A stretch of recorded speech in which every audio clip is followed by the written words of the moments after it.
ગીર સોમનાથથી સમાચાર, જ્યાં પીછવી ગામે સરકારી શાળામાં પ્રિન્સિપાલ અને શિક્ષિકા વચ્ચે બવાલ થઈ ગઈ. વિવાદ વકરતા ગ્રામજનોએ શાળાને તાળાબંધી કરી વિરોધ નોંધાવ્યો છે.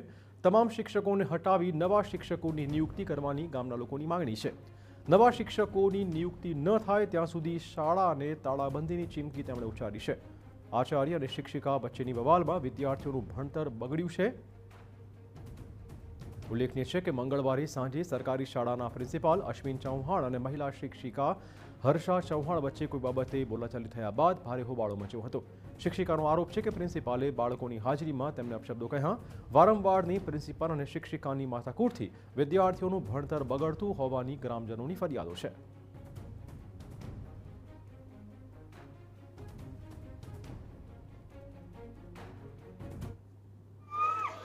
તો એણે કીધું કે તારા કાળિયાને હું જોઈ લઈને હાથ પગ ભાંગી નાખે ને તને કોઈનો વેમ હોય તો કાઢી નાખજે ને હું હારી છે. મને બે ફામ ગાળો દીધી એટલે હું કાંઈ ન બોલી અને ચૂપ ઊભી રહી. મારા બાળકોએ ઉહાપો મચાવ્યો કે બેનને ગાળો દીધી એટલે સ્ટાફ મિત્ર બીજા હતા દોડીને આવ્યા અને એને સ્ટાફ રૂમમાં લઈ ગયા. આ આખી ઘટના બની. વિગતમાં એવું છે કે સ્ટાફની અંદરની છે ને પર્સનલી ડખા છે એ સ્કૂલમાં હાલે છે, જેથી કરીને અમારું શિક્ષણ બાળકોનું બગડે છે. અમારી ગામ લોકોની તમામની એક જ માંગ છે કે સંપૂર્ણ સ્ટાફની બદલી થાય, નવો સ્ટાફ મેલે એવી અમારી ગામની માંગણી છે.